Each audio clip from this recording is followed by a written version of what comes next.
This is Kevin Conroy, the voice of Batman. This is Will Friedle, the voice of the future Dark Knight, Batman Beyond. And you're listening to the DCAU Review, hosted by Cal and Liam. Streaming at DCAUReview.com and on your favorite podcast app. Welcome, everybody, to episode 356 of the DCAU Review. I am one of your hosts, Cal, with me. Our other host, my good brother, Liam. Liam, we are continuing here with our Back to the Future month. We covered the penultimate Batman Beyond episode a few weeks back, which featured a crossover between the subject of last week's double feature, that being, of course, Zeta and the Zeta Project, respectively. And then last week, again, that double feature, which we slogged our way through it. We checked two more off, two less to cover, too few were Zeta Project episodes left on the board. We call that a win. But for the rest of this month here, or to finish out the last couple of weeks here in our Back to the Future month, we're going to take a little gander backwards, back in the future, back to the future. No, I don't know how we're going to explain it. We're doing a re-review. Whatever the terminology should be, we are, in fact, yes, we're going back to one of the very early episodes of Batman Beyond that we covered, one that we actually did in a double feature originally, so it received even less attention than a lot of our episodes in our early days, where we were in a sort of different frame of mind on sort of a get in and get out vibe on the show. So we thought we would look back at one in particular that as we looked when we were looking back at our scores for the original episode, it didn't seem that we liked it a lot at the time, but also so we thought let's put it under the proper microscope for once and for all, and figure out whether we agree with our past selves, and also give this episode a full rundown. That episode, of course, being way back at the beginning of season 1 with Golem. That's right. We originally reviewed this episode, as you mentioned, Liam, a part of a total run of 44 minutes of this podcast episode 27 of the podcast back in November of 2018. So quite some time ago. The world is very different now. And yet somehow it is still the same, very much the same. I don't know how that works. But I'm excited to take a look at this episode, which originally aired here in the States back on February the 6th, 1999. So quite a long time ago, it feels. Even longer than when we reviewed this episode. So excited to take a look at that with you today. But we will, of course, get the official Internet Movie Database synopsis for this week's episode in just a moment. But before we do, I will remind you, if you're looking to support the DCAU Review podcast, the best way to do so is by checking us out over at buymeacoffee.com/DCAU Review. That's buymeacoffee.com/DCAU Review. If you head over there now, you have the option to support the podcast with a one-time thank you, or you can also become a recurring supporter of the podcast with a monthly membership.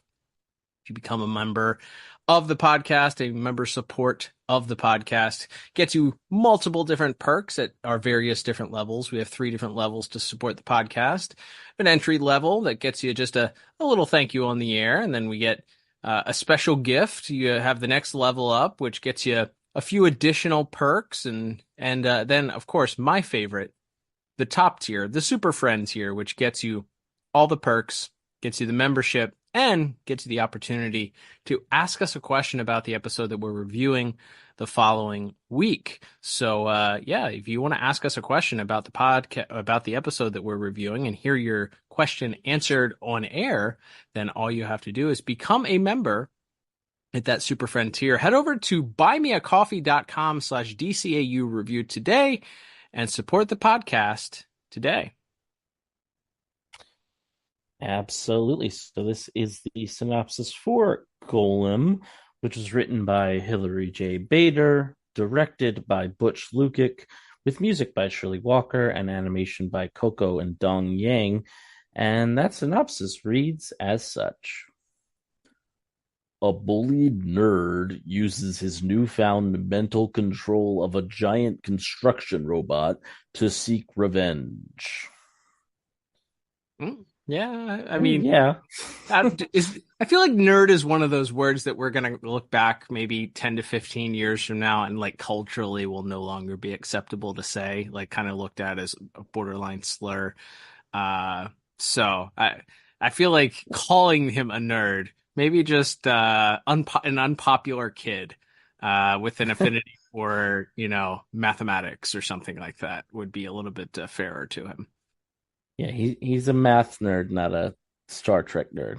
That's right. That's right. There's also so many types of nerds. I feel like it's not a catch-all. I think in like the 80s and maybe into the 90s, it was like a catch-all term for like skinny guy with glasses. That's true. Yeah. And there's different flavors of nerd and geek culture as we all know here, as anyone listening to a DCAU review podcast would know, ourselves included. That's right. Yes. By the way, we're gonna get our own synopsis here of the pod, but I would just like to shout out the writers over at the DCAU review or the DCAU wiki page for describing this. The introductory sentence of their own synopsis of this episode is one that should go down in infamy. It's a typical day at Hamilton Hill High School when nerdy Willie Watt feels the effects of biology when he sees Blade Summer. I would just like to say I would dispute that. I would like to say there is no indication that there are effects of biology. He's clearly attracted to her, but there is no biological evidence to suggest that this has affected Willie in any sort of way. As we mentioned, he doesn't seem very confident. He is a bit would fall into the unpopular crowd. Hi, Blade. Billy's something, right? Willie Watt? I'm in your robotics class. Biogenic interfacing. I'll never get it. Well, maybe I can help. Like tutor you or something? Tutor me? Yeah, I'm...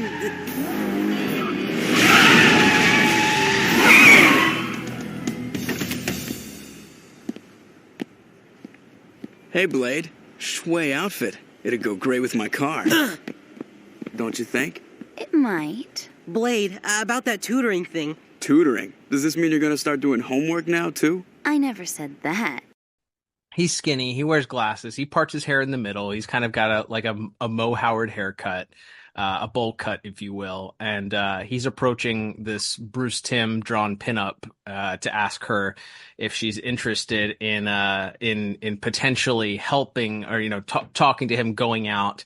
She's not interested, but they do have a conversation where he offers to help her potentially in that in tutoring her. She's kind of portrayed as this typical airheaded bleach blonde, platinum blonde, who doesn't have any interest, Blade, that is, doesn't have any interest in school, but is clearly part of the popular crowd. Willie is doing his best to try and woo her in the way that he can, using his strengths in an attempt to do so. But as he is having this conversation, wouldn't you know, school bully, that guy always showing up when you don't need him, Nelson Nash, arrives in his very expensive and loud sports car and not only verbally bullies Willie, but physically starts kind of shoving him around and pushing him out of the way, completely just roasting him, ignoring him, talking over him, acting as if he isn't there, as he being Nelson, tries to woo Blade himself.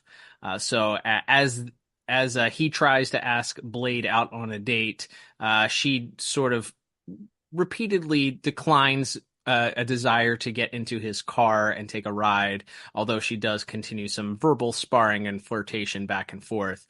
When ultimately Nelson one last time insists that maybe she would like to take a ride in his fancy car, Willie decides to speak up and put his foot down, so to speak, and advise him that Nelson perhaps didn't hear that Blade was not interested in getting in the car. Well, Nelson does what every bully in every sort of movie does, and that is he puts his hand on Willie, shoving him back into his car. Willie grabs a piece of Nelson's car, ripping it off, nearly scratching it, as Nelson accuses him of, and he makes sure to shove and continue to verbally and physically intimidate Willie. We just as it looks like that Nelson is about to take him to Paintown, there's a helpful voice that steps in and intervenes, and it's none other than Terry, who notes that Nelson should pick on somebody his own size, perhaps Terry at some point. And while Nelson mentions that he's interested in fighting Terry, he does back down ultimately and puts Willie down and drives away, leaving Willie quite shaken and upset. And that's where we cut to our next scene, where Willie is visiting his father, Frank, at a construction site. So Frank appears to be a project manager at a large construction site, building a giant building. And it's very clear here that Frank could not be more opposite when it comes to his demeanor than young Willie is. He's very loud, very boisterous, very verbally abusive to his employees, and also verbally abusive to Willie, as we hear, as Willie has apparently recounted the incident. Move those sluice beams to the first story, and watch your port. Keep that golem steady, you hear me? I copy, Frank, I copy.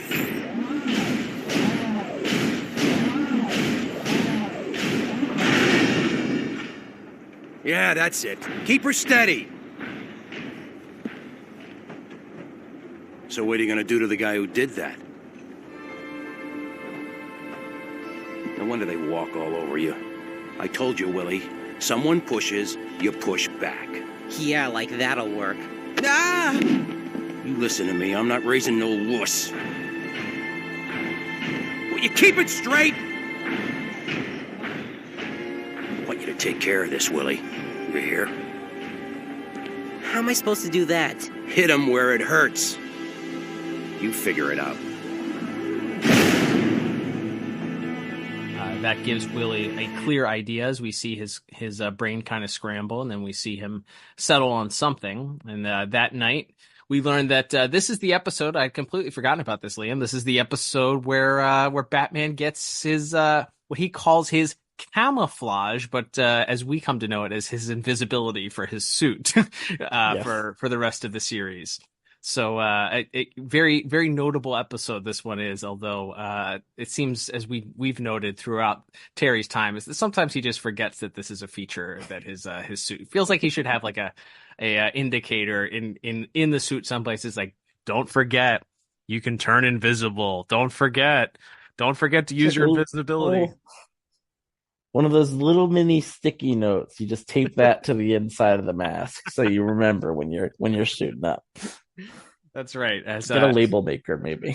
Something, because as we learned, it maybe having a verbal, partner that's there to give you directions, and it could also have helped. One of those times Bruce could have been like, Terry, don't forget, turn invisible. Like, nope, he doesn't get any help from Bruce either. So these both of these. Well, and it's funny because, like, as you said, it's camo here, so you're like, okay, well, maybe he has to be against, like, it's a chameleon thing. He has to be against the surface to. But later in the series, we literally see him just walking around completely invisible. So maybe the original idea was it for it to be not quite as overpowered, but definitely by like Return of the Joker time, he's just like he can just move and do whatever he wants invisibly. So questions as to why Terry often forgets this magnificent power he has. Also, why doesn't he remember that he has a big buzzsaw on his belt? We only get to see that once or twice. These are the nagging questions. Yes. We'll talk a little bit more perhaps about the invisibility as we get into animation and visuals and maybe our breakdown of the plot here in just a second. But as Batman is testing this out, we see that he's watching a young group of kids that are playing basketball. But he gets a word out that apparently there's a police report that the giant GLM robot, also known as the Golem, has been stolen from a construction site. And we cut back and see Frank, who's very upset, berating the police officers, berating one of his employees for allowing it to be stolen. So at this point, there's a giant and we mean giant. I think they describe it as 13 stories tall or something at some point. It's a huge multi-ton robot. So how you misplace that in Gotham, I don't know. Maybe it's just Shouldn't you lost. just be able to hear something that large walking all the time? Shouldn't it be like Godzilla or something where it's just like every time it moves, the whole city shakes? Yeah, you would think. Although I guess we see later There's that a lot of questionable sci-fi justifications for things in this episode, so I don't want to pick this one to be my hill to die on, but that's fair. that's one of them that stood out. It's like, how does this thing blend in ever? I'm wondering if maybe the intimation later on that Willie meets up with it in like one of the tributaries and like at the end of it's like underground almost at one point. So I'm wondering if he hid it under there, like it only had to go a couple blocks to hide it underground, but you'd figure the police, I don't know. Yeah, we're poking holes in the story here before we should be, but the Golem is missing.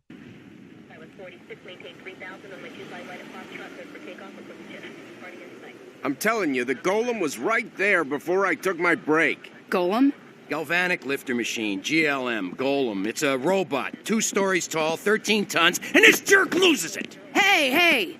That's enough of that. If this Golem thing is as big as you say, they couldn't have taken it too far. Meanwhile, we cut to the mall where Nelson and Blade are hanging out, and they apparently have just been hanging out doing teen things at the mall. And as they are leaving the mall for the evening, headed towards the parking lot and Nelson's very expensive looking car, they all of a sudden hear a loud boom, and they look back, and wouldn't you know it, it's the Golem, and he appears to be in hot pursuit of of Nelson, and is not happy about what's going on. And we start putting the puzzle pieces together here, Liam. There's no mystery at all with how this episode is set up, because we cut to a individual standing on the top of the mall, and wouldn't you know, he looks pretty familiar. That's right. Our own Willie Watt standing there wearing the VR headset that the construction worker was using to control the Golem earlier, and he is enacting his revenge through this giant robot, wreaking havoc, sending everyone running and screaming, including Blade and Nelson. Nelson not particularly concerned with Blade's safety as he tries to run to his car by himself and leaves her in the dust, so to speak. But as he's about to arrive at his car, the Golem catches up with him and just totals the car. I don't think you could buff that one out, as he just destroys the car. Nelson's quite upset about it, and as the Golem appears ready to finish the job, so to speak, Batman comes swinging in, and Amazing Fantasy 15 happens. We'll get to that in visuals. So Batman swings in and saves Nelson and attempts to battle the Golem, having mixed results. The Golem is obviously overpowered, and remember, this is very early in the series, so Terry's not an expert in dealing with giant robots and freaks and monsters, as he might say. But eventually, after it's chasing Batman around, he's able to trick it into striking some power cables that are nearby, which causes the Golem to be electrocuted and begin to short out, which for some reason, which is not clear to me, also makes the headset on Willie's head freak out and electrocutes him. Mm-hmm. So he also passes out on the roof. Like, this is like a VR headset. Like, if you were playing like PlayStation VR and there was a power surge at the PlayStation, you wouldn't get a shock unless you were like also touching the PlayStation for some reason, like if you were just wearing a VR headset. But whatever, that's how this happens, and that becomes the justification for the rest of the episode, as we see Willie pass out there as the bot is apparently decommissioned, and he's able to escape. But unfortunately, it looks like his newfound toy is gone, and Batman's not sure who or what is to blame for this robot rampage. I believe at this point we cut to the next day, where Willie is eating breakfast with his dad as the electronic news reporter recaps the events of the night, and makes some crack about, or Willie's dad makes a crack about that the guy who stole that robot's going to wish he was never born, and sort of implied that Willie might be way ahead of him there. It's a little bit he's having a very emo morning after his failed murder attempts. The Golem is now in police impound, awaiting a full investigation. And while it sits there, I can't finish the building. Just another example of technology gone bad. When I get my hands on the jerk who stole that Golem, I'm gonna make him sorry he was ever born. Maybe he already is. What was that? Nothing. So we also cut back to the Batcave here, and Bruce notes that they found the headset for the Golem, but no sign of whoever was controlling it. So that kind of puts Bruce and Terry back to square one as well. The Golem's control halo was found on the rooftop, fused. Any chance they found the head that went with it? No such luck. The Golem went straight for that car. Belongs to Nelson Nash.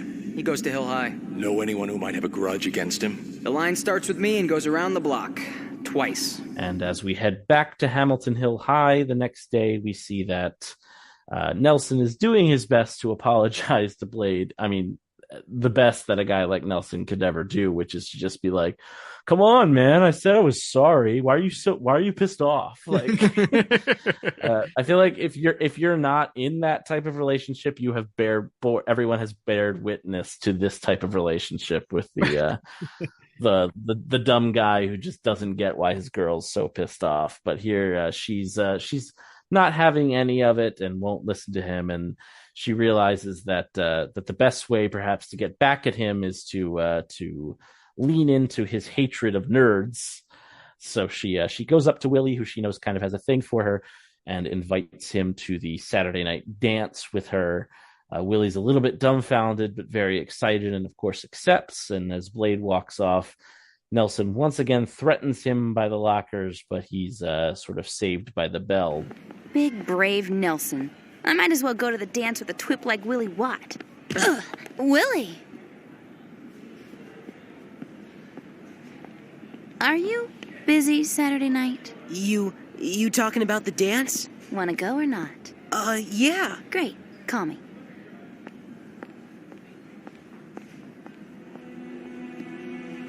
Think I'm gonna let some twip take my girl?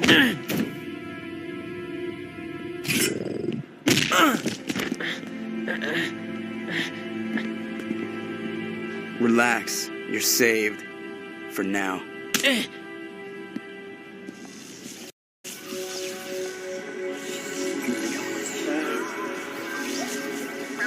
We see that we cut over to a junkyard, to an impound where the Golem is waiting, and all of a sudden we see the center green eye on the robot light up, and it begins to activate, seemingly as Willie is in distress somehow, some way. They're linked now. Now it's like a psychic thing. I don't know how, but it is. Mm-hmm. So as Nelson walks away and Terry walks over to check on Willie, Willie assures him that he's doing okay, and his hands are like sparking. So we cut to Willie walking through the aforementioned sewers, where he runs afoul of a couple of the Joker's gang, and they threaten him and begin to try to menace him, but he hits them with a little bit of a joke, more of a riddle, I would say. But asks them what's 10 stories tall and eats jokers, and the Golem returns, and it's clear now that Willie no longer needs a headset to control the Golem, and that the Golem is back in business. So from there we cut to the dance, the Saturday night dance, which is at a pier for some reason. And it's at like an amusement park. I guess like Gotham has like a Coney Island, I guess. I don't know. Yeah. I guess we've seen that before. I guess like Baby Doll and stuff. So I assume this is the same place. Kind of, isn't that where where Robin's Reckoning culminates? Also, is kind of on that dock at the end there. Yeah. So it could be the same. That's supposed to be the same place or not, but it would definitely have gone through a facelift for sure, because this is much more extravagant. Absolutely, and it looks like they're expanding as well, because there's still construction going on. But yes, Willie arrives in his like pink tuxedo, with Blade on his arm, or with his arm around Blade, I should say. But she's clearly not very into the idea, and I guess whatever joy she got out of making Nelson jealous has worn off, and she really doesn't want anything to do with Willie. So as Willie goes off to get her a drink, Nelson finally gets through to her and once again apologizes and promises that he'll break the news that the date is over to Willie. At which point we cut to Nelson once again threatening Willie. I feel like we played the scene a lot in this episode, and this time they're arguing on the pier. And when Willie doesn't quite want to back down, Nelson throws him into the water. Does he know that he's not dead? I mean, it's like a pretty. I mean that's kind of the implication, but then I feel like them standing there and kind of laughing tried to ease it a little bit. It looks like a really far drop, which is like, boy. And the point later on, as we will find out, is that he doesn't come from a family of swimmers. So they're banking on the fact that this nerdy, skinny kid with glasses knows how to swim. Not that nerds can't swim, but he's not the athletic type right off the bat. So you're kind of taking a risk there. I don't know. I think it's just driving home the idea of the typical, like, this is a very 80s scene here. We have the 80s tux that Willie's wearing. It's the bully scene where the bullies, take out the main antagonist of the show, and then the he's going to come back and get his revenge, whether it's, I think Carrie, is that Carrie? I think is the that's the one I kept thinking of. Yeah. So yeah. Whether they were expecting him to die or not, unclear.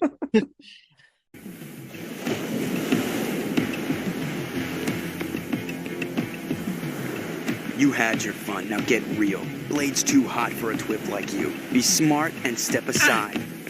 No. I'm trying to be generous here, Watt. I don't need your generosity. Yeah, you do.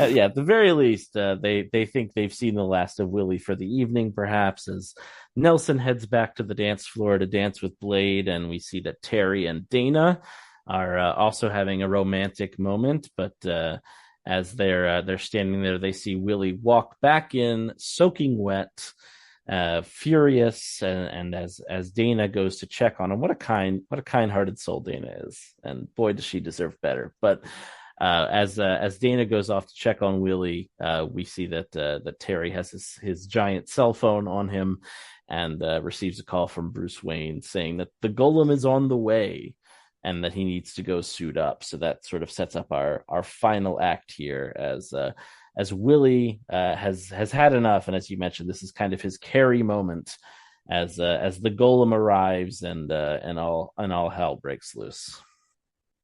That's right.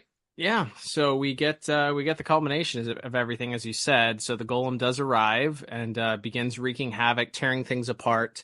And just as he appears about to finally rub out Mr. Nelson Nash, as he's located and identified him, Batman swoops in at the very last second and is able to save Nelson and make sure that he himself is not squashed. He gets Nelson and a couple of the others to safety, and then begins taking on the robot. And let's just say Willie doesn't play it cool. He's not too happy about that. Tells Batman he should have stayed out of it.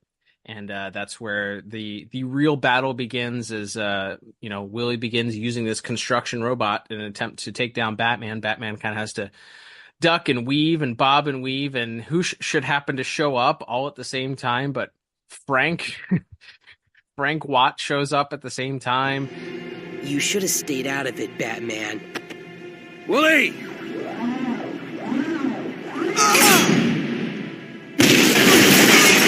So you're doing this. Stop it. Right now.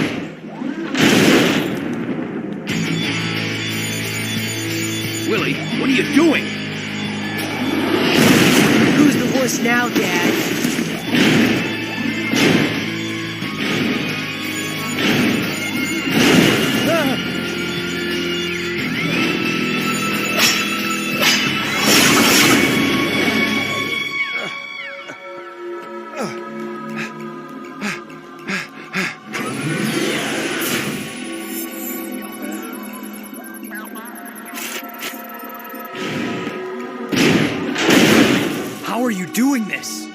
supreme satisfaction. And he gets involved as the battle continues across the city or across this space, and he tries to get Willie's attention and get him to calm down. But Willie doesn't want anything to do with it, uses the robot to take his anger out on his dad, says, "Who's the wuss now?" as he knocks his dad around. His dad gets launched onto into a building. He's hanging off of the building with the river below, I guess it's the river below him. And Batman tells him to drop, and he says that he can't swim. As we mentioned before, not a family of swimmers here, these Watts.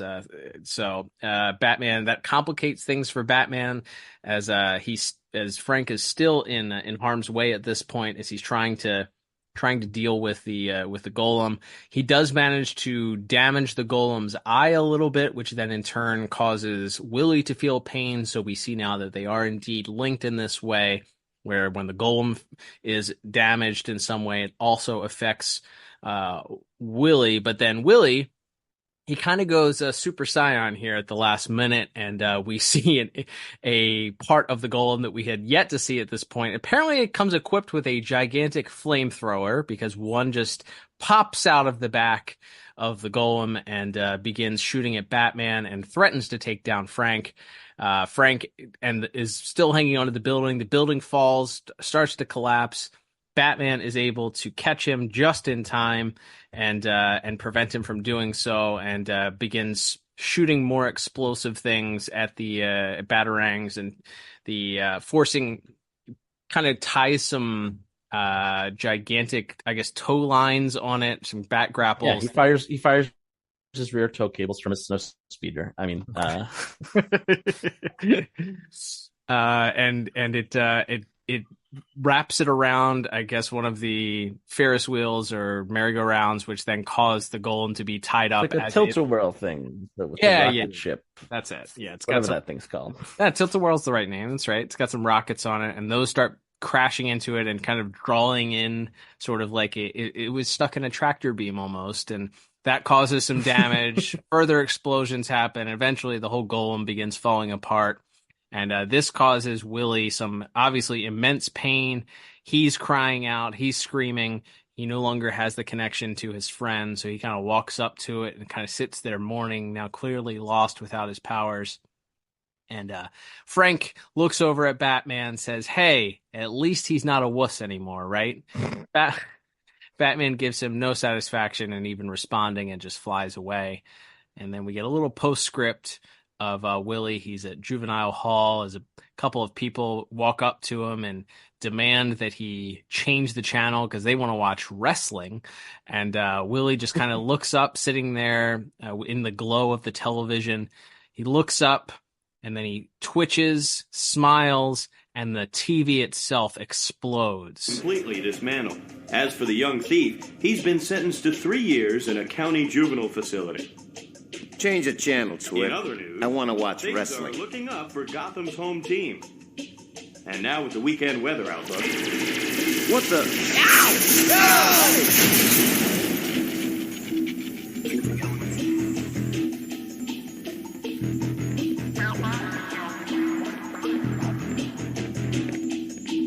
Leading us to see that he's now got telekinetic powers, apparently, of some sort. And that's where our episode draws to a close. All right, Liam. So looking back here, as you mentioned at the top, I was a bit surprised to look back on this and see that neither of us really like this. You less than I did. Our original plot scores, I gave a plot 5 out of 10. You gave it a 3 out of 10, which, wow, that's for early Batman Beyond seems low. So I'd be interested in hearing, as we kind of dissect this a little bit more, as far as the plot is concerned. It does play a lot. Let me note this thing that I thought was interesting on the DCAU wiki, that there was apparently, after this episode, Bruce Timm has mentioned in an interview that he liked this story. However, he noted that unlike the Batman the Animated Series stories and then the new Batman Adventure stories, that you could tell that were more focused on the villains of your of your show, that this episode is establishing a brand new Batman, a brand new character in Terry, and that he felt like the show was developing into this issue where they were focusing specifically only on the villains, and you're not really establishing the Terry character, which I agree. This episode is pretty much a Willie Watt story, with a little bit of Terry sprinkled in here and there, and does feel like, and that, I mean, that lends to this feeling that I had, was like, this feels like a classic. This could have fit, swap out a couple of characters, and this could have fit in as a story for a Batman animated series episode. I feel like you have Batman who kind of inadvertently causes this guy to be mentally connected to this robot through no fault of Batman's own. The creation of this character as a result of bullying and being trodden upon, and the big guys talking down to him and taking advantage of him and bullying him out of the way and getting the girl, and he's tired of it, so he initially is satisfied with kind of just destroying the one thing that the bully loves, but then he's even more motivated when the bully doesn't stop bullying him, and then at the end of the day he's gonna kill the bully. Like, that's what he's gonna do, and it feels like that would fit in a normal Batman story. But this is Batman Beyond, and it just feels like there is a little bit of a lack of Batman in this episode to me. Yeah, definitely. It's really all. I mean, we see Terry being sort of good natured and trying to be nice to Willie, but yeah, it's really kind of all. I feel like it all begins and ends on, do you find Willie to be sympathetic as a character? Because that is the whole point, right? Like, he's kind of bullied by Nelson, and then he's sort of verbally abused by his father, and then he's kind of used, just to get back at her, at Nelson by Blade. So it's like a lot of stuff is being done to him, and it's really just like, do you care enough about that this is happening to this character we just met? Like, and I feel like, so that is kind of a swing. I don't disagree. This does kind of have a vibe of a Batman or a new Batman Adventures episode, I feel like. But I definitely, I don't think I could go as low as 3 today. I would disagree with my past self. We don't get to change scores here, unfortunately, when we do these re-reviews. But I would maybe, there is something about the idea of like, well, Blade isn't wrong until she maybe uses him to get back at Nelson. Like there's nothing wrong with not being attracted to someone or not wanting to hang out with someone. Like, you're allowed. So, like, I don't feel sorry for Willie because, like, the hot girl doesn't want to hang out with him. It's like, I don't know. She just doesn't want to. She doesn't have to. But then everyone else is like his dad and Nelson are so cartoonishly over the top, like, awful to him, that it's like, well, yeah, of course you. I'm probably more receptive now to the idea of like, yeah, like, of course, like again, it's very much like you said, like the Stephen King Carrie novel. I'm sure there's a million other animes and other stories like this where the bully nerd is pushed to the limit. It's like, what it gave me the vibes of is kind of it was like, oh, this is almost a metaphor for like a school shooter, right? Like, like bad home life, bullied by people to the breaking point, and then wreaks havoc on the entire school as a result. I mean, obviously there's the famous Static Shock that's actually a school shooter episode, but yeah, it's like that's almost kind of where the vibe led me more than that. So it's like, it feels like there's an unstableness to Willie even beyond just the fact that his buttons are being pressed or whatever. And so like so you feel some sympathy for him, but then it's like, well, you still shouldn't murder people. So like, you don't feel that bad for him when he's like trying to kill everyone. And when he kind of, again, he kind of blows Terry and Dana off when they try to help as well. So it's like, I don't know. There's that part of it. So like I said, I think I find Willie a bit more sympathetic than maybe I did when we reviewed it the first time. Mm-hmm. The part that breaks it down for me is more just like the delivery of how I don't understand how the science of the Willie Golem connection works. Yeah. Yeah. They didn't do a great job of like, if they had, even if a throwaway line of exposition of, oh, when you're using, because they explain what the GLM robot is when Frank is talking to the police when it goes missing, right? Mhm. So a throwaway line of like, it's a psychically linked, it's linked use some sort of big pseudoscience word, Right. excuse me, to make it a clear like psychic link between the person that's using it and the actual robot versus oh, it's experimental because it uses this, even if you're not ready to say that this is readily available technology in 2049 or whatever, 50 years Right. from now. Like just something that kind of explains the connection away would have gone a long way. Yeah, because then and like even and then I feel like even the once they go with that idea that he's somehow now psychically connected to it, it's also still a bit inconsistent as far as like sometimes when the golem is attacked, Willie is in pain, and sometimes he isn't. Mm-hmm, mm-hmm. Like you said, the opening part where he's still wearing the headset, where the golem gets electrocuted, so the headset electrocutes Willie, which is how you establish that he doesn't need the headset. And then later, Batman throws like a capsule of acid or something at the golem's eye, and that makes Willie like freak out, like it's hurting him. Right. But then when the merry-go-round thing is shredding the golem to bits, it's not really implying he's upset because his golem is destroyed, but it's not really implied that he's in any kind of physical pain anymore, or how the golem being destroyed means that he not only because he control the golem, as we see in the little epilogue, he now apparently he's just psychic now. Like, which I know that's followed up on in a future episode. Maybe we'll run that one back someday to see if they explain it better in his second appearance. But it's like, yeah, that's, to me, it's more the weird pseudoscience is almost the downfall of this more than the interpersonal plot of the episode. Yeah. I think there are two different directions here that they also tried to kind of stretch this character and make his life this miserable sad sack between the bullying, obviously being rejected by the pretty girl. You have that aspect of that, and then you have the home life, the verbally abusive and overbearing father that is clearly disappointed that his son isn't, as traditionally macho as him, and isn't punching the guy in the face when he gets bullied, and isn't his first instinct isn't to get even with this guy, that he has to kind of prod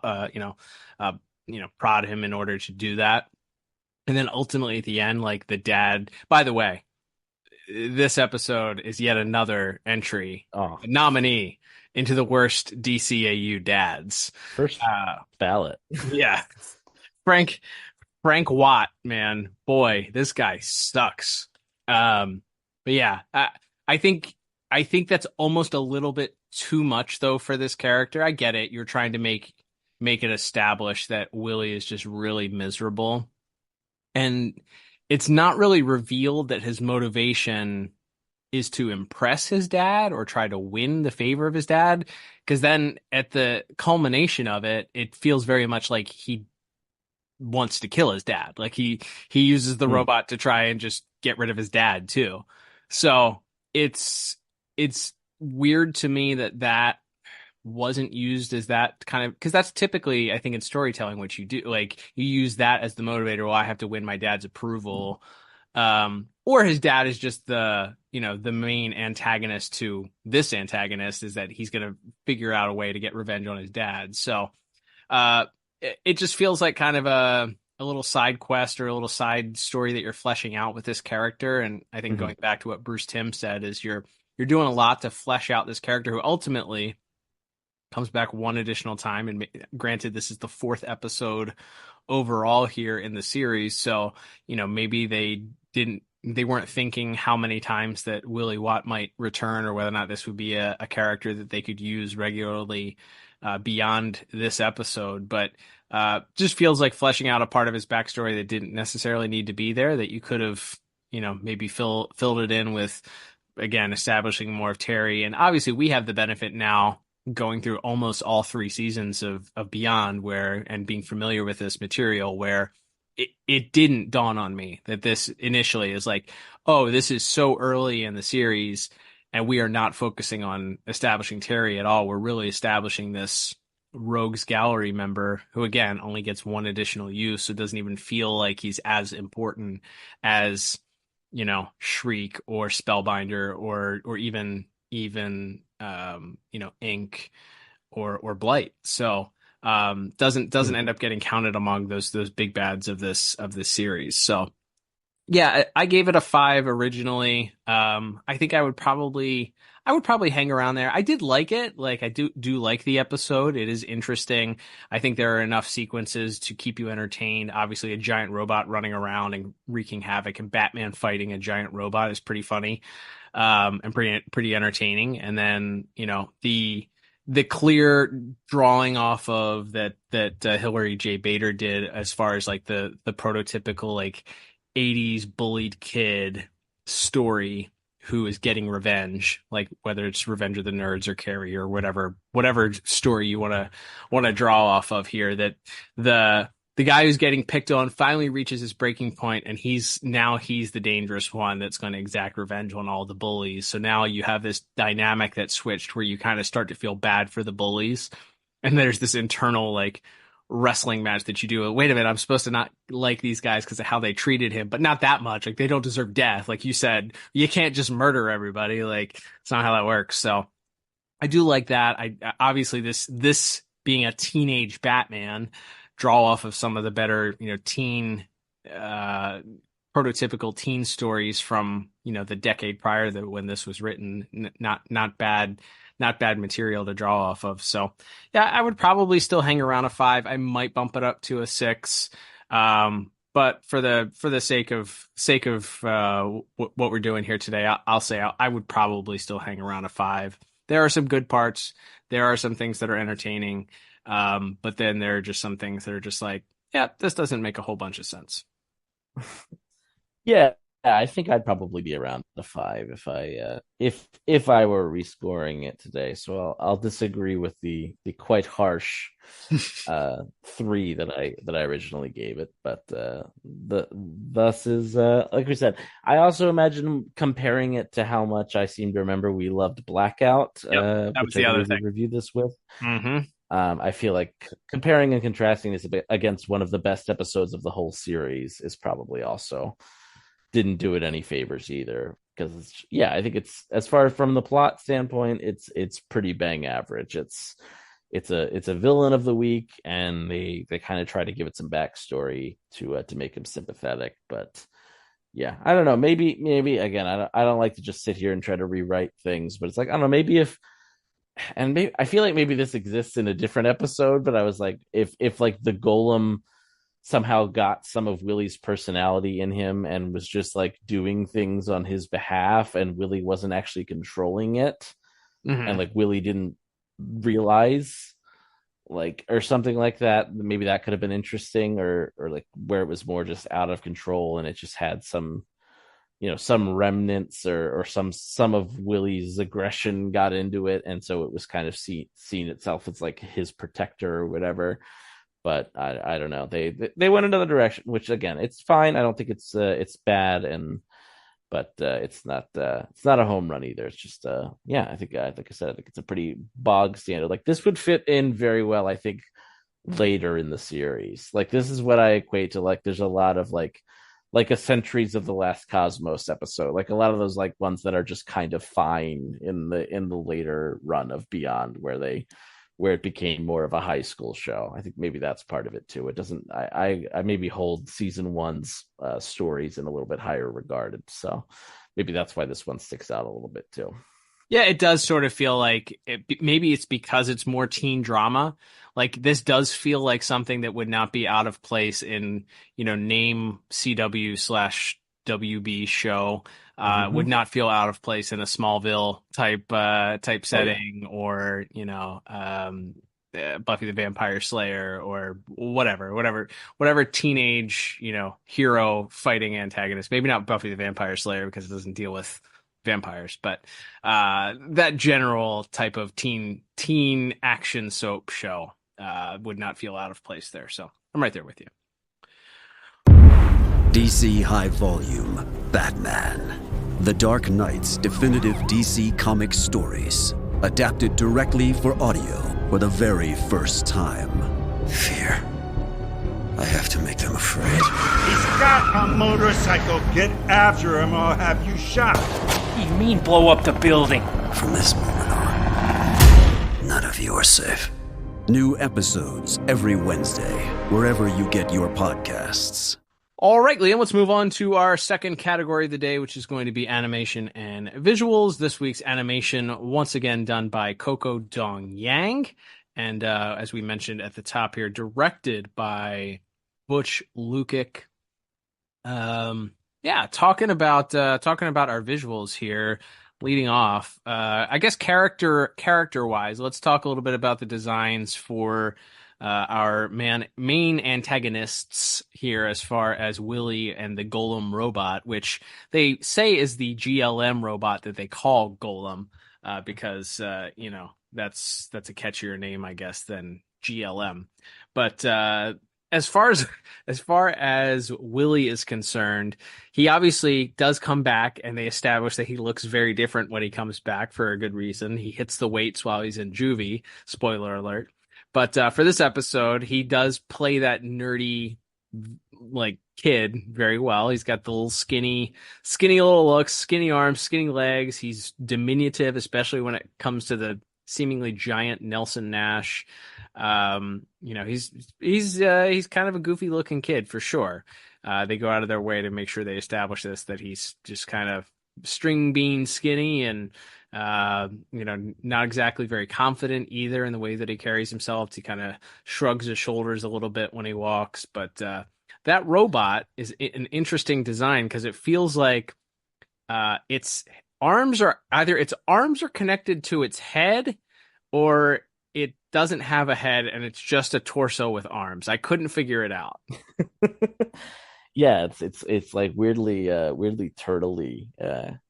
In a weird way, and I would wonder who designed this, because maybe there's something about the way the hands move and maybe the proportions that remind me of all things of the collector monster from The Main Man, which we know is a Glenn Murakami design. So I wonder if this was a Glenn design as well, because it just feels, I don't know, the proportions, and it has this weird crab-like movements with its little pincer fingers that it has that made me think that maybe this was a Glenn design. But it is a really striking design, and one of the cool things they do, because it just has this one green eye, like you say, in the middle of its face/chest.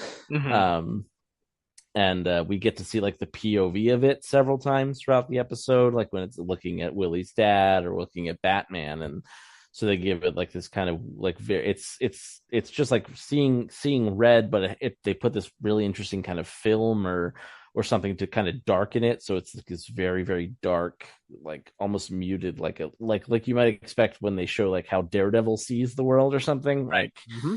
Where it's just very muted and just kind of this dark reddish color to it as we see the Thing's point of view, which I thought was interesting as well. So I like the visualization of the Golem. And then I was trying to pick out, and again, this is where us not being anime experts, I think, hurts us, because it feels like there's probably 5 or 6 different animes being referenced in all of these different shots of the intricacies of the circuitry, which will then fade into Willie's eyes will have circuitry in them, and then he glows green and energy starts bursting out of him, and all of this stuff. It feels like a lot of, I don't know if it's like Ghost in the Shell or Akira or some of those classic ones, or something more more off the beaten path, but like there's some real, I just feel like there's some real Eastern influence to a lot of this, a lot of the visuals of Willie and the Golem interfacing. Yeah, no, that one shot, there's a couple of really great shots of Willie. One when he gets out of the water and he's finally climbing out of the water and we get this shot of him and it's just his face in shadow, and he kind of has the Mr. Freeze glasses, like no, you can't see pupils, and those are the only thing that's lit. There's like a side sort of cell shading on his face that kind of shows a little bit of his face, but the rest of it is in shadow except for the glasses. And then all of a sudden you see this devious looking smile pop up, and it's just like it's super creepy. And then you kind of get a similar, that final scene, like what would essentially be a Marvel post-credit scene in today's day and age. Obviously this was pre-credit, so it's not post-credit scene, but very similar in that to be continued, the villain shall return one day.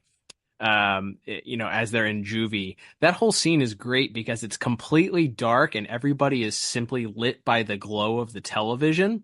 So you get this sort of random lighting across all of these guys, which, by the way, I think at least a couple of those guys looked a little bit like, in that final sequence, the mutants from The Dark Knight Returns. Yes. They're certainly shaped the same way. Was it Bob and what's the other mutant's name? I forget what the other mutant's name is. Bob and something. Tell us, tweet at us and yell at us. You're yelling at your podcast right now if you're listening to this. Anyway,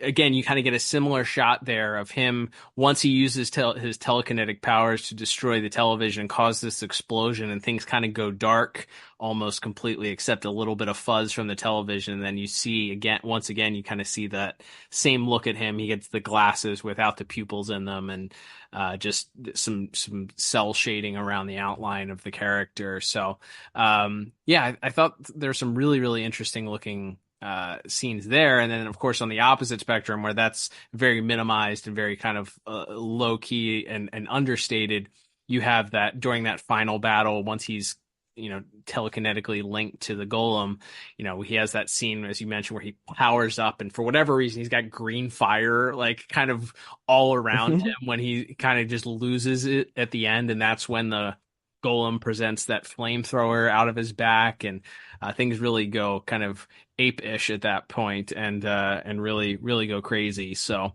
yeah, there's some really, really interesting visuals there. I was trying to, speaking of the Watts, but now moving to the Elder Watt, a nominee for one of the worst DCAU dads of all time, Frank Watt. Question about that. I was trying to place who he was based off of visually. Like, he kind of reminds me of like Craig T. Nelson or something like that, where it's somebody in that like very like late 80s, mid 90s masculine role of like dad, coach, whatever it is. But I just could not put my finger on what he's based off of, that character. But he's interesting, and we talked about the dichotomy of the two characters. Willie obviously being this schlub that is not confident and gets bullied. Meanwhile, his dad is essentially Nelson to him. He's this guy that was clearly would not have been out of place as a jock, verbally abusive, demonstrative towards Willie, only concerned that his kid gets even with the bully, not interested in helping his son emotionally through things. He speaks violence, and that's his language, is everything is violence, punching people, hitting people. That's the only answer, is he's going to kill the person that stole his robot from him. He's mad at the police, and because they have his robot chained up. He's a very angry guy, and I think the difference between how they designed what those characters look like really creates this difference between the two of them. You kind of really establishes what they're going for there, where Willie is this timid, quiet, kind of, understated guy, teen kid, and he's got this really over the top bullyish type dad that is just dreaming of his son. Like, probably they don't go into it, but is like disappointed that his son isn't an athlete, you know? It's that type of character. Yeah. So I feel like the visuals really establish that in the way that they design this guy and kind of being a bigger, you know, more, he's not muscular, but he's definitely a larger guy compared to who Willie is. Yeah, they give him a really interesting kind of physicality. I love, like, he has one look where he's almost, I guess, whatever his work like outfit is, and it's kind of almost similar to the Letterman jacket that Nelson's wearing, which I don't know if that was intentional or not, but it's like, there's his physicality is almost similar to Nelson's, and which obviously makes sense because of how they're playing those two guys is sort of the same. You know, he's getting it at home and at school. This type of, you know, kind of angry, aggressive alpha bro mentality. So I think that's really interesting there. Yeah, he has a certain physicality to him where you're like, yeah, this guy. I think he even does. I think in the scene when they're on the garage, or they're at the construction site before Willie steals the golem, where he grabs him by the wrist and like he's like, stand up for yourself. Like how he's abusing him physically for not hitting someone. Like right. He's like, it's such a screwed up thing to do, especially for a parent to do to their son. But it's like, so I think they did a great job of sort of visualizing that sort of cycle of verbal and maybe perhaps physical abuse as well that Willie's been under at home, in addition to what he goes through with Nelson at school. Yeah, and then you mentioned it. Another interesting sequence that we get, of course, is our mid-break action sequence where the golem wreaks havoc and, you know, terrorizes Nelson Nash, who I had forgotten that Nelson, at least very early on here, he's kind of like he's established as like the Flash Thompson of this this universe. So if Terry is Spider-Man, he's the Flash Thompson style, like bully, you know, guy who's constantly the foil to the teenage Peter. Obviously in this case, he's more of a foil to the teenage Willie than he is. But he, as you mentioned, there's an interesting sequence here that I didn't even see it mentioned on the DCAU wiki that we both pointed out, and we were both in our notes, but oh yeah, that's Amazing Fantasy number 15 right there, where Batman swings on a rope to save and catch Nelson by the stomach and swing him to safety.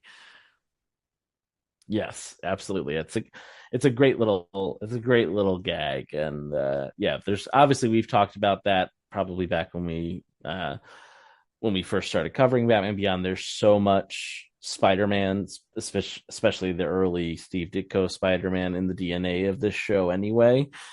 And even Willie Watt, like, that's the alliterative name, like that's Marvel character 101, like for sure. And even that design with, like you said, like the kind of Doc Ock style glasses that we see a few times. Like there's always, I feel, like a lot of Marvel homages, some more overt than others, throughout the series, but this is certainly one of them. So, speaking of Marvel, this is cameos. Don't forget, there's a more obvious one. This one was on the DCAU wiki, but of all people, MODOK makes a cameo in this episode. Is he kind of like, I'll be honest, I've never really quite understood what MODOK is. Like, I know he's a guy, he's a big head man. Like, I remember him from the Iron Man cartoon, and more recently from the hit film that everyone loved, Ant-Man 3. But I don't get what he is. So I was like, is he a robot man? Is that like a thing because like Willie Watt and the Golem are kind of like MODOK, or is that just like, hey, let's think of a funny thing to put in here, and we're doing all these other Marvel homages, so why not throw in MODOK? It was just, I was trying to figure out if it was specifically there to reference, like, because Willie Watt and is there a Golem like version of MODOK that I'm not aware of, or is it just wouldn't it be funny to have something? Let's design these creatures to look like, or these little stuffed guys to look like something. And somebody was like, "All right, I got it. Let's do MODOK." Like, I think there is why something MODOK of all things. I would say I think there is something to the idea of man and machine being like combined into one. Obviously, he's a diminutive person with a gigantic head that gets shoved into or that is willingly placed himself in this robotic chair, I guess, is essentially what the character is. So I guess there's some marriage of man and machine there. It wouldn't be the one that stuck out to me as far as, combining two a human with a synthoid. But again, maybe it was just something that was funny that the storyboard artist threw in there and was like, yeah, this is great, this is funny. Let's throw in a little MODOK reference here. But back to the Golem and Willie. You mentioned it, but there were a couple additional shots. First of all, I'm not sure. I think that Willie's, at least the way it came through on my television, his suit was like coral, almost like a pink orange. I was wondering if it was like a Lloyd Christmas from Dumb and Dumber shout out there, with him having the orange tux in Dumb and Dumber. That was where my mind went immediately, was the Lloyd Christmas tux. He doesn't have the hat, obviously, that Lloyd sports in Dumb and Dumber, but it is an orangish color there. So that's where my brain went with his tux there. It's interesting in that sequence also, because they're at this spring fling, and I thought it was like, oh, it's like a prom, or it's like a prom style date, but he and Blade are the only one. A bunch of other people from their high school go, but they're the only ones that dress to the nines. Like he's the only one wearing a nerdy tux. She's wearing like a white dress with a corsage on it and heels. And Nelson shows up in his Letterman jacket and pants, and his buddies that are also hanging out with him, Rhino and whoever the other guy is, are also like, or Reno, I think he calls him, but closed captioning says Rhino. Reno are also in like sweatshirts and sweatpants. Hold on, that just makes me wish that Rhino from Scarface's gang was Nelson Nash. I don't know how that would work, but if Earl Bowen voicing Rhino is just like, "Hey, boss," like somehow he's just working for Nelson Nash at high school, just like a 75-year-old man who's 8 feet tall bullying Willie Watt. I think that's a vibe that I'm sad we didn't get now. I think that takes it from a 5 to a 10 in our books. In that case, we'd be crowning this thing king if that was the case. He's so dumb that he's still trying to graduate high school at age like 78. All right, now we're cooking with gas. Let's go. We need light the spin-off. Senior editor Jim Lee on the line, stat to finish this. If it's not going to be a show, we're going to do it as a comic book. Let's go. It's the best idea we've ever had. Undoubtedly. But anyway, I think it was funny that those two were the only two. Terry's also there wearing his typical t-shirt and jeans. Like even Dana isn't like super dressed up. She's wearing like a different outfit than her normal blue mini dress, but it's not terribly different. I think she's got a jacket or something. Her hair's different maybe. Yeah. But yeah, nothing completely different here about the most of the story, or the way that the other people are dressed. So that was an interesting choice. But as far as the Golem, there's like a couple of really neat shots. You mentioned it, like the zoom ins on the eyes, and they do it twice. They do it once with Willie. They zoom in and you kind of see his pupil and his iris kind of have these cybernetics almost on them, like, and they're green. And then later there's a shot where they zoom in on the eye of the Golem, and it's the same exact shot, but it's red, and it's the Golem's eye instead of Willie's eye. I thought that was a pretty neat. It's like poetry; it rhymes. There's a mirror to it there that I really, really enjoyed. And then there's another shot where it's one of those inconsistencies that you mentioned, but where the Golem gets hit in the eye, and then there's a cut to Willie, and he just like screams, and he's very animated in the way that he opens up and just like pulls his arms aside and kind of drops to his knees in agony over this pain that he's experiencing. And even if it doesn't make sense, I thought that was just animated really, really well as far as that was concerned. So getting looking at our scores here, sorry, was there anything else that you had as far as visuals were concerned? Anything else that stand out that we didn't talk about? No, I think that about covers it. As far as our animation and visuals at that time, Liam, I gave it a 6 out of 10, and you gave it a 5 out of 10. I don't know. I think I would probably bump it up 1 or 2. I think at this point, I don't know that it would sit at a 6 for me. I think it's enough at least for a 7, I would say, and I think there's enough interesting things with the fight scenes between Batman and the robot, and a couple of the homages and neat little things that they did as far as the episode is concerned to kind of establish these characters that I probably would give it a 7. What about you?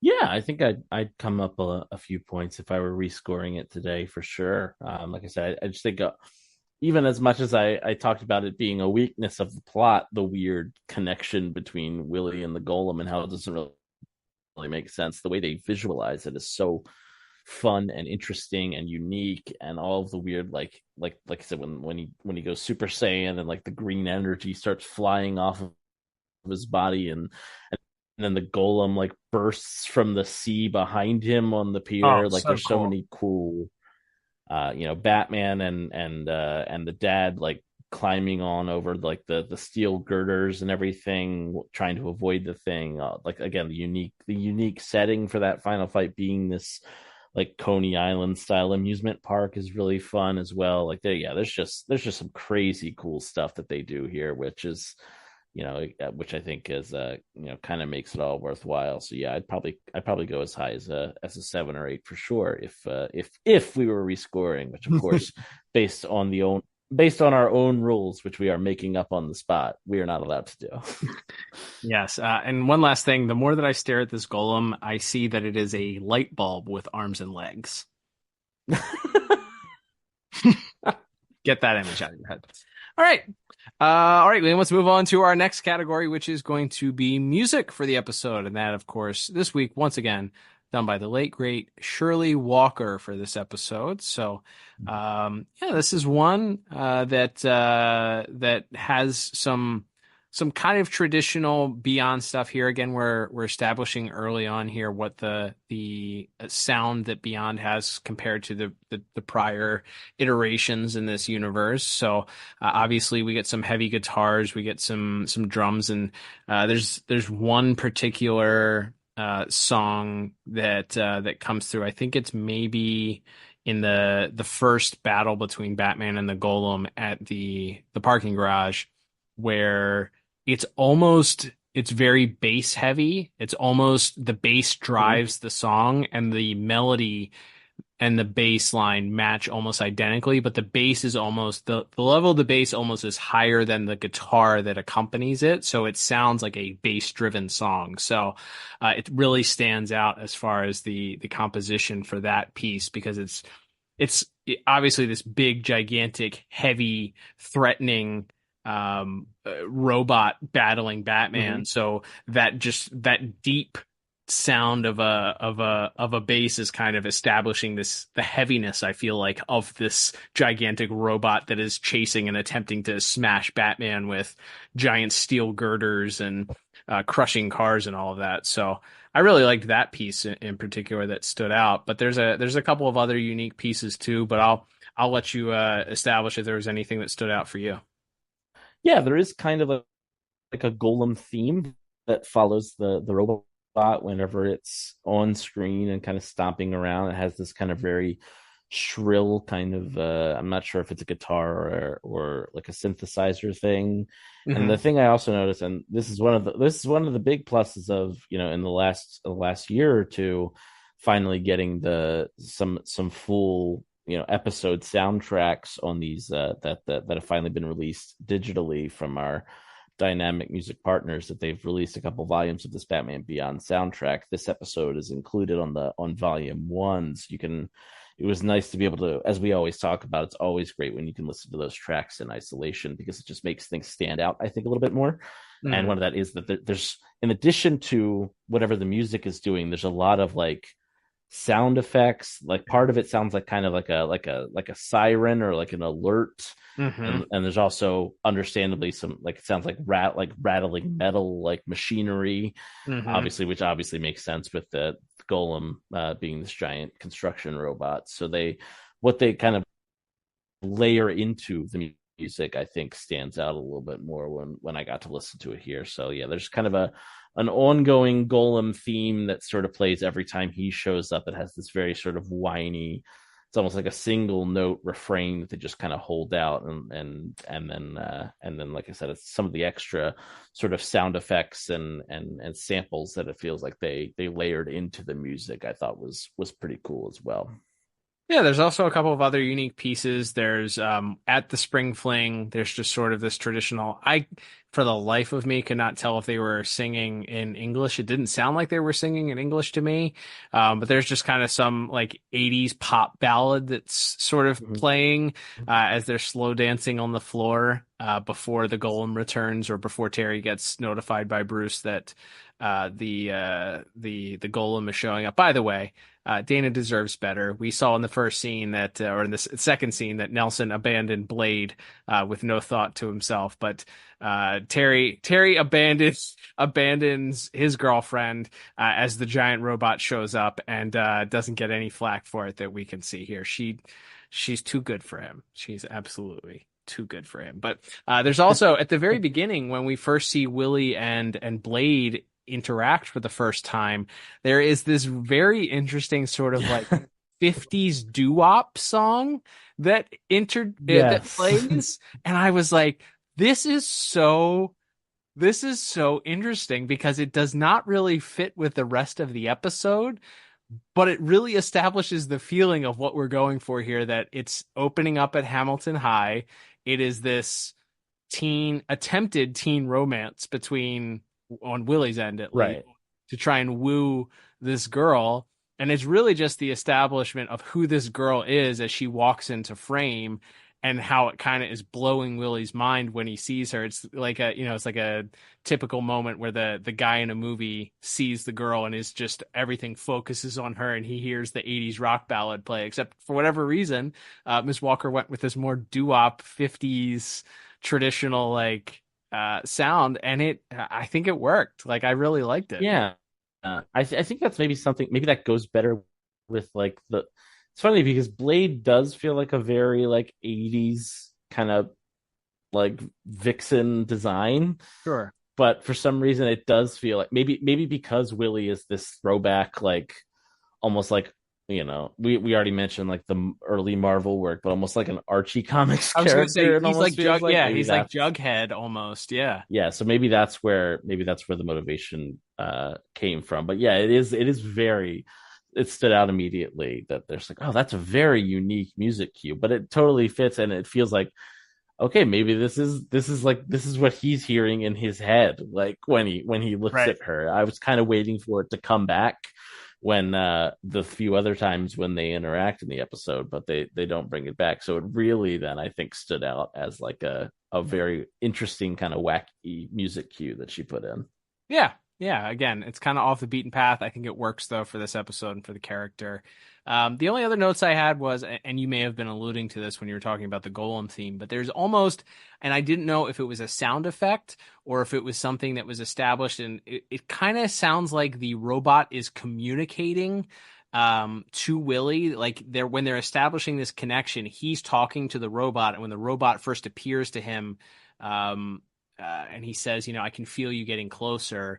And you kind of hear this, like, it sounds like what I would imagine if paper was made of electronics and you just crumpled it up. Like, it's this little crunchy electronic sound that's coming out. And it happens a couple of different times. It establishes later on, too, when the Golem shows up at the pier. But it's played a couple of times. It's maybe a part of the pieces themselves. I couldn't quite tell from watching the episode, but so I'll have to go back and listen to those pieces in isolation. I forgot we have that ability to do that now. It's great, as you mentioned. But I think that also stood out as something that was unique with the way and the way that the score fits in with, these two characters kind of connecting in this weird digital, psychic way, is pretty interesting. So yeah, I am ashamed to say that my score originally for this music was 4 out of 10, which feels sacrilegious anytime that the late great Shirley Walker was responsible for composition. Yours was at least a respectable 5 out of 10. I would definitely go a little bit higher than this. I think I would probably be closer to a 7. So I would disagree with my past self in this case. Again, I think our last two categories also probably suffered the thinking about the first Ink episode, Blackout. You really think about the way that the visuals in that episode are just insane, and then the music for that also is incredibly memorable as well. So again, then this follows that up, and it's not as memorable as that. But if you're comparing and contrasting two episodes back to back, then yeah, this would kind of stand out as not being as interesting or as dynamic. But I'd probably go with a 7 out of 10 if I was rescoring. What about you? Yeah, I think I would be in that ballpark as well, probably around a 7. I think it's not life-changing music, but I think it's like I said, there's some unique stuff. I like the Golem refrain as mentioned, and then yeah, some of those other wacky little cues that we talked about really, I think, put it over the top. It feels more unique than we probably gave it credit for at the time as far as beyond music. All right, Liam. Well, that will take us home to our final category of the day. So let's take a look at our voice actors and actresses for this week. Not a huge cast to talk about. Got some series regulars.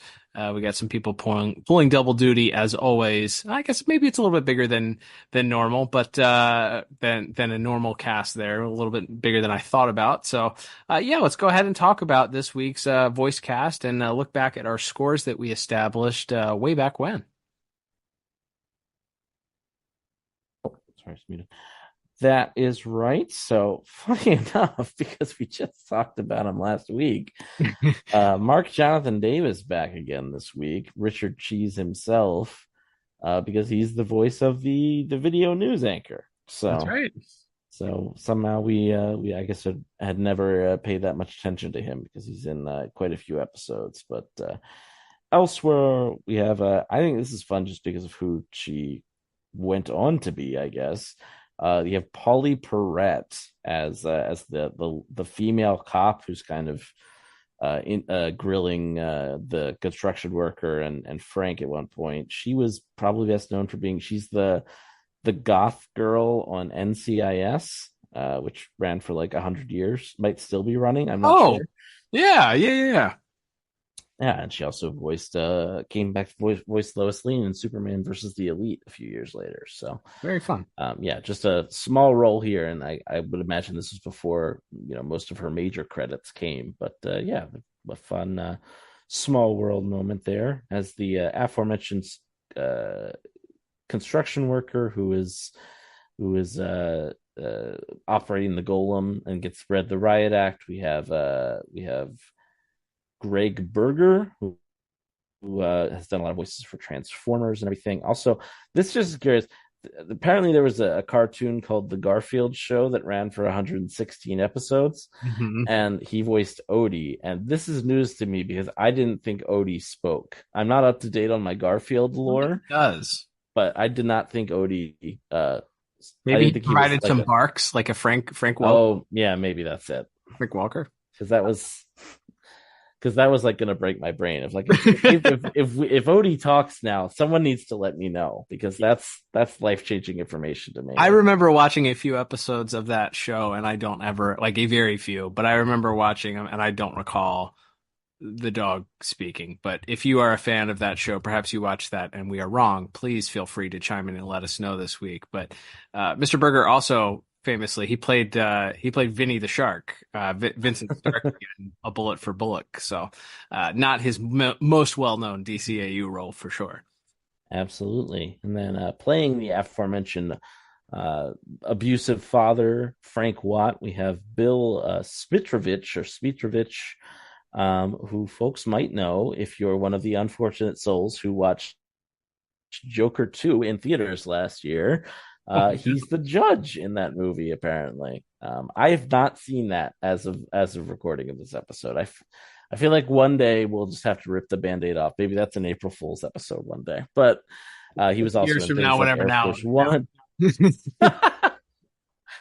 Yes, exactly. But he was also in Air Force One with Harrison Ford and quite a few other projects. Ironically, not a lot of voice acting work to his credit, it seems. Looks like he comes back. Yeah, he plays the dog owner, the guy that tries to get Ace to fight as a dog, Ronnie Boxer. In that, he's also the voice of that. So a dual waited a season and a half or so. Two of the worst guys. Yeah, two just real bad guys. Yeah, absolutely. But I mean, look, he's very good at being an a-hole, sure, abusive dad. Like he 100%. nails it. Like, and that's that's great stuff. Like again, that kind of like retired jock who peaked in high school, who's kind of trying to live through his son, and he's so upset because his son's a nerd instead of a jock and all that. Like it just feels so classic and archetypal to, as we mentioned, any number of like high school comedies and things of a certain era. So he fits the bill pretty perfectly. We do briefly have Lauren Tom as Dana, and then we get to our main actors here. We have Melissa Disney as Blade, who I think we've talked about a few times. She's vaguely related to the Disney family, but like not directly. I think we looked this up once upon a time, but she's done quite a few voices. I think she also does the grunts for Curare, who never actually speaks. But and maybe a few other roles across the shows as well. But look, she's pretty good as like a vapid, like they don't paint her in a nice light in this episode, and she plays kind of, again, the archetypal kind of cheerleader who doesn't give the nerd guy the time of day until she has a scheme to hatch where she thinks she can use him. So like, I mean, the archetype of the character, you could argue, is maybe outdated by now, but like as far as what she was asked to do, I think she kind of nails it as that kind of the classic, the cheerleader type from again this sort of 80s comedy revenge movie that we've got going on in this episode. Yeah, she's kind of the mean girl, right? I feel like in today's language, that's how we would describe her. She's the person that it's very clearly established to the audience that she's not a good person. Whether it's obviously her not being attracted to Willie doesn't make her a bad person, but she's clearly, the fact that she very early on is willing to use Willie to manipulate and make Nelson jealous is not good, is bad. And then for her to kind of go all that way, and then Willie obviously wanders off to get them some punch and then never returns, and she doesn't seem to care at all that he doesn't come back. So yeah, established is not a great person, but that's not to say that I know nothing of the actress herself, but she plays the role well. Absolutely. And speaking of playing the role well and maybe playing against type, as we have no doubt talked about in the past, but maybe not for a while, Nelson Nash, voiced by none other than Seth Green. Of course, Chris on Family Guy. He's Dr. Evil's son in Austin Powers. He's in a trillion other things and voices a million other characters. He's the creator and main voice actor for Robot Chicken. And here he is. And I think the gag, so to speak, is that and speaking of a guy, I think he literally was on Buffy. I think that's one of his first big breaks in Hollywood, was on Buffy. So we could see why he got cast. But obviously casting what is, I think, pretty well known as like he's very short and skinny. And then also I think seems to be pretty universally liked. I think they even talked about that on one of the commentary tracks of like we thought it was so funny to cast like this sweet small guy as a big jacked up bully. And yeah, he really kind of puts you, if it's Seth Green, you can hear it for sure. Sure. but he does really kind of like deepen his voice and put like it just he makes himself sound dumber, which I think is essential to playing the dumb jock stereotype character that he's playing, and he does excellently at that, I think. Yeah. When he's begging with the robot to not destroy his car, it's pretty great. Some of the dialogue When Blade is trying to like cower behind him and he just goes like, "Let go," and then pulls away from her. I thought was hilarious. Yeah, there's some good dialogue there. Obviously, yeah, the irony of this kind of on the smaller side when it compared to typical Hollywood actors and guys who wouldn't necessarily be cast in a visual role for this type of character to then be able to pull that off just using his voice is pretty great. Yeah, obviously he's been well established for decades at this point as being a really solid voice actor, and it's probably not a surprise that he's able to play a wide range of roles at this point, for his day job as on Family Guy, or I don't know if Robot Chicken still exists, if that's still something that's still in production or not, but he does play a large variety of different voices on that show also. So clearly the man has talent for voice acting. Absolutely. And then we have our main villain, so to speak, of the episode, Scott McAfee, as the voice of Willie Watt, who, funny enough, as an actual young man, teenager, played one of Poison Ivy's fake plant children, Chris, in the House and Garden episode of Batman the Animated Series. Not a ton of other like long-term credits to his name, but a lot of voice acting. Was one of the main voice actors in the Land Before Time series of films, which I never saw any of those, but I know they made like 14 of them. Right. Yeah. So he's in quite a few of those. I think he does a pretty solid job.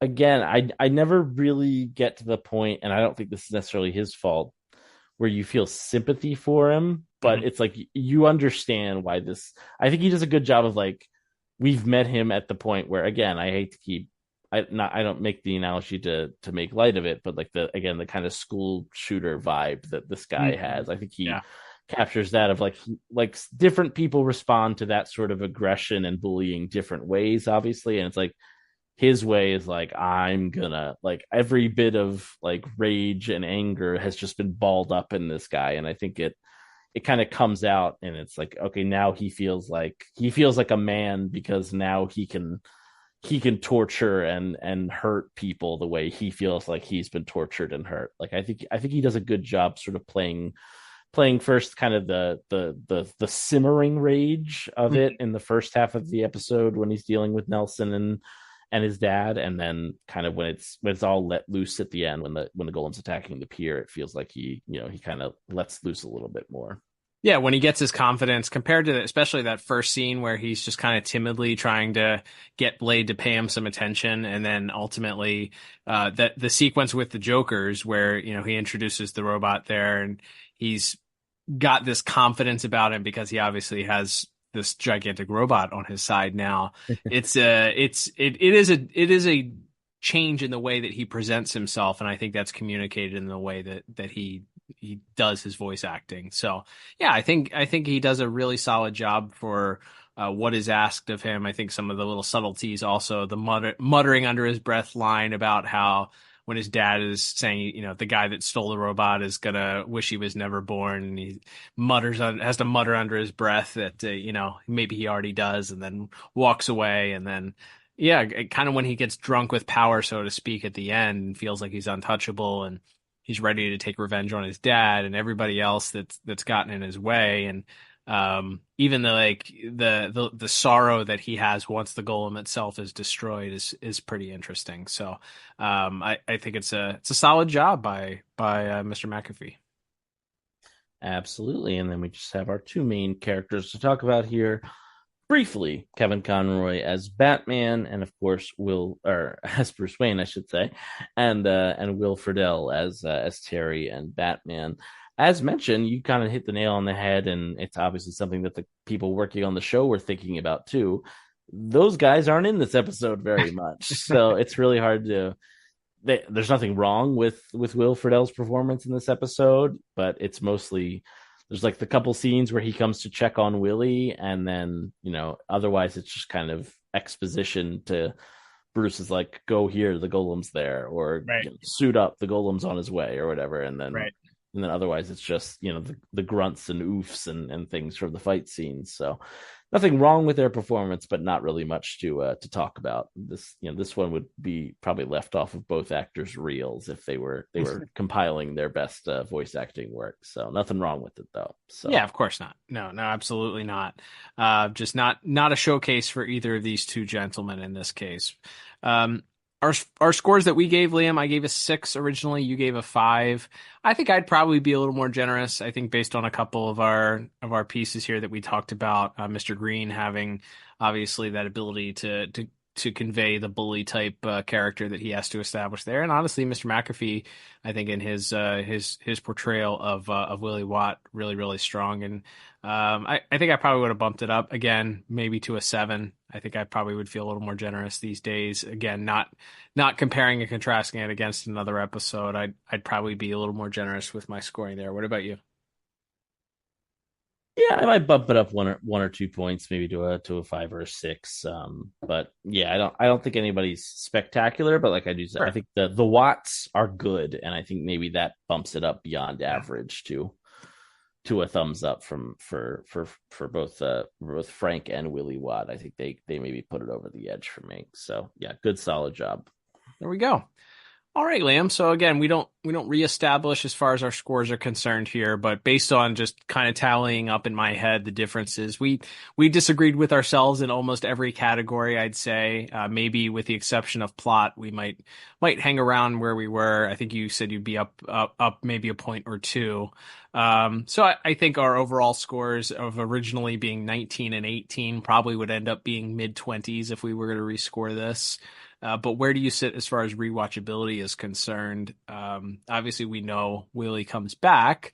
We have a second episode later on in the series where he does return, so kind of important to the series in that way. But overall, DCAU, I don't think that this scratches the surface with that. So I'd kind of give it either a middle 1 thumb up, or maybe leaning towards a complete thumb up. No, not unless you could convince me that like Cadmus or somebody built the Golem robot or something, but I don't think there's any evidence of that. What if Dr. Selig was responsible for developing the technology? It has some kind of intelligence. We never know. But yeah, that there's a team up, Zeta and the Golem.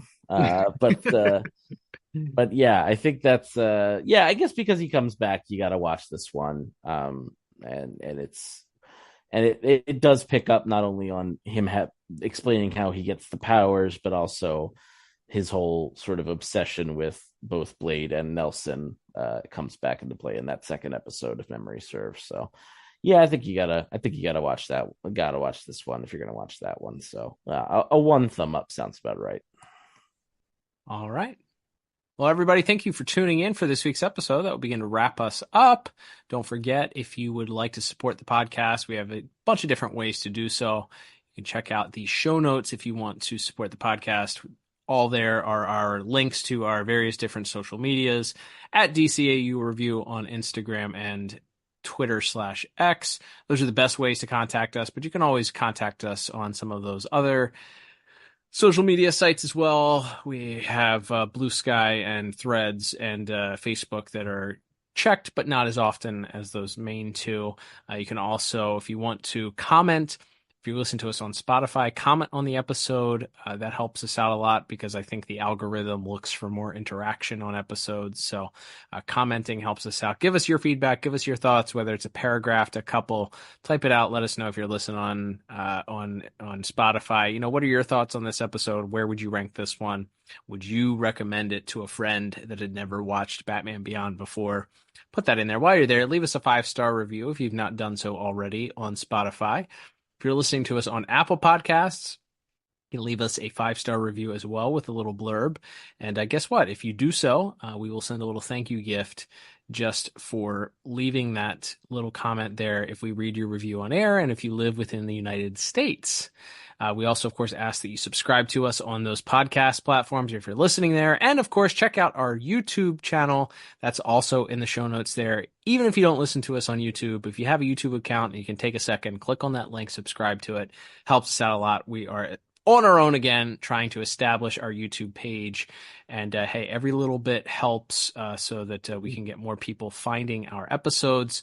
Liam, as we talked about at the top of the episode, though, the main way to support the podcast, if you want to support us financially, is to check us out at buymeacoffee.com/DCAU Review. You can head over there and become one of our monthly supporters or a one-time supporter. But if you're a monthly supporter on our Super Friend tier, you get the opportunity to ask us a question and we will answer it here on air.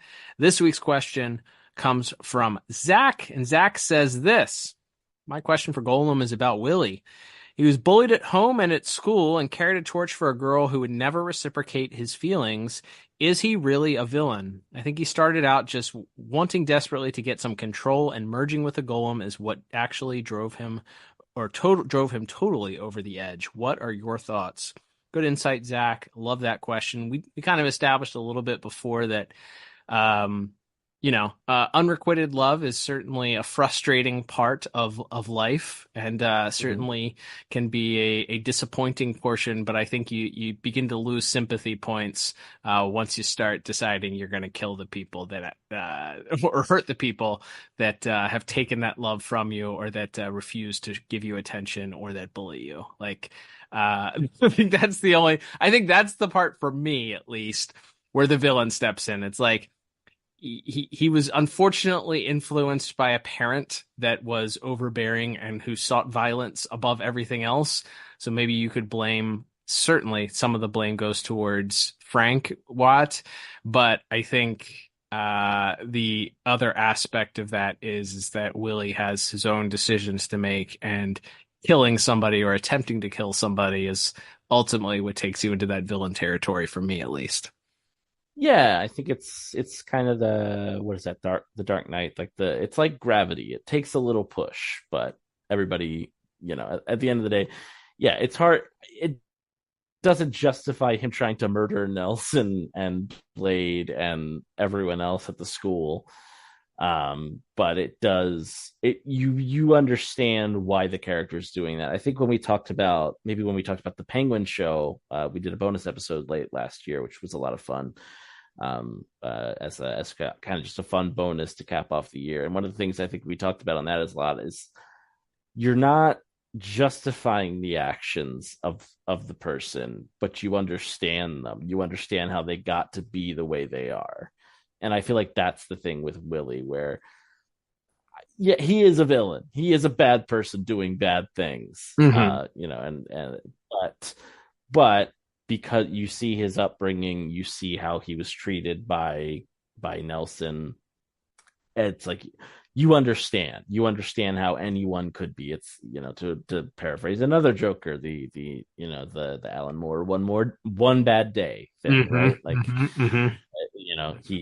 One day he was pushed and he was finally given a tool to that where he felt like he could exact physical revenge, which according to his father is the only type of revenge there is, or the only type of reaction that you should ever give to being physically attacked is to physically attack them back. So it's like, yeah, I think there's sympathetic traits to him, but ultimately it's a little bit, he's more sympathetic than I remember lumping him in with how I felt the Mad Hatter came across in his first appearance in Batman.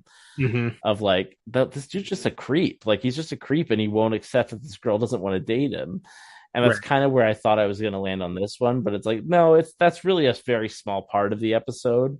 Right. And the rest of it is he's being physically and mentally and verbally abused constantly by this guy at school and also his father at home. So it's like he's definitely more sympathetic, I think, than a lot of your rank and file Batman Beyond villains. But I can't give him a full pass either. I don't think his sympathetic level doesn't quite reach like, a Mr. Freeze or someone like that to me. But he's definitely or a Clayface even in his initial appearance. But I don't know. He's more sympathetic than a lot of Beyond villains, I think, specifically.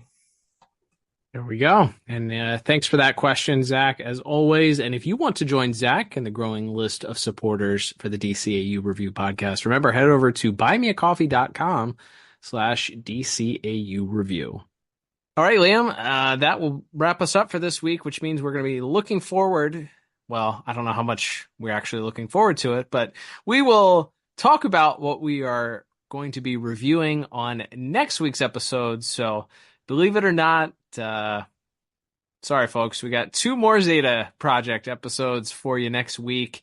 We are just trying to get these done so that, we don't just have Zeta Project episodes for the final, 3 months of this podcast. So, not that the podcast is ending anytime soon. We're not planning on it, at least. But hey, if we want to say that we got through the DCAU, we'd rather have some more fun and get these out of the way and never have to touch them again if need be. So, Liam, what are the next 2 episodes that we'll be covering in next week's Zeta Project double feature?